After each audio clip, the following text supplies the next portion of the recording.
Okay, so let's get started. We're going to be taking a look at understanding and working with our Lambda compensation tables available in our M1 programming.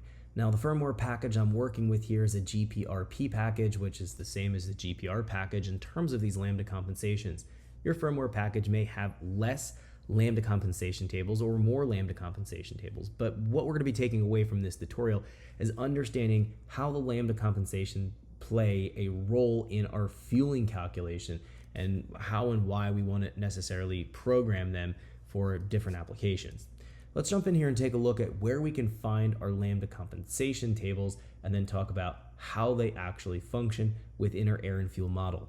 We're going to move from our fuel tuning page over here all the way over to our Lambda Aim table page. Now in here we house all of the Lambda compensation tables that I have available in my GPRP package. Again, your firmware package may have less Lambda compensation tables or more, but probably going to have either the same or less tables than what we find here.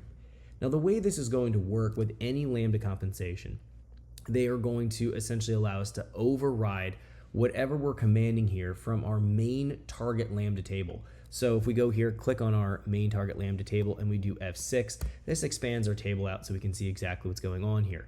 This table is based on inlet manifold pressure and engine speed. Now this assumes that the engine's in normal operating conditions, so we don't have excessively hot air temperature, our coolant temperature isn't really cold or really hot, it's kind of average, so 50 to let's say 100 Celsius, it's normal operating temperature range for coolant temperature, and just overall we're finding that everything is in normal functionality within our engine's operation. So this is where we command our desired target Lambda. We've already talked about this extensively in our training course up to this point, so you should understand the impact and role this plays in our airflow and our fuel model. Now we could find ourselves in a couple different situations where we need to have a different target Lambda mixture that this table cannot provide us.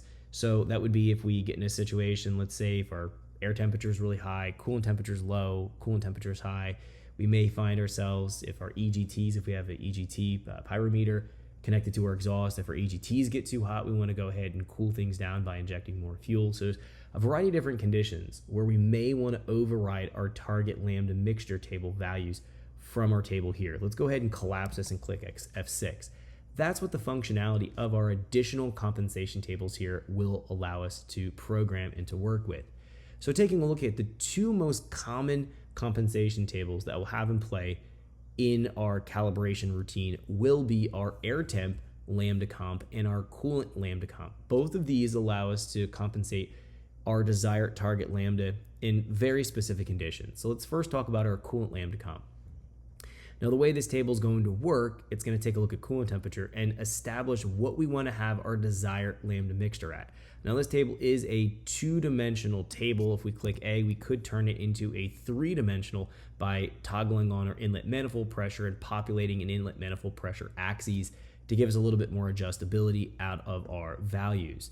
However, two-dimensional will work just fine for the way I want to implement this table. The way this is going to work here is it's taking a look at the colder coolant temperature, and it's going to be providing me a new desired target Lambda mixture in the warm-up phase of my engine's operation.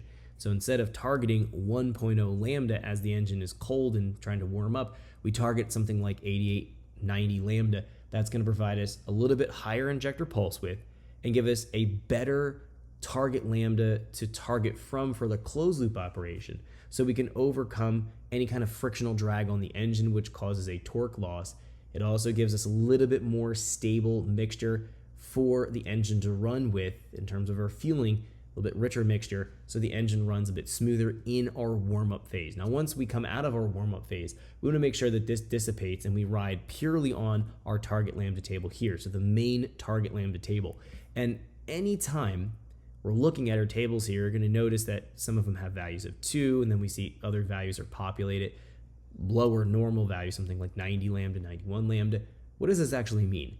So the way this works in the structuring for our target Lambda in our Motec, it's always going to utilize the richest target Lambda mixture across any compensation table. So for example, if I have a value here, even when the engine's cold. Thanks for checking out our teaser clip. If you want to see the rest of this video and more than 500 hours of current EFI training we have to offer, make sure you click right here. If you want to go and check out more teaser clips from this training course, click here. And you don't want to miss any of the videos we're going to be releasing on this channel, so make sure you subscribe and click here. Thanks for watching, and I'll see you guys later.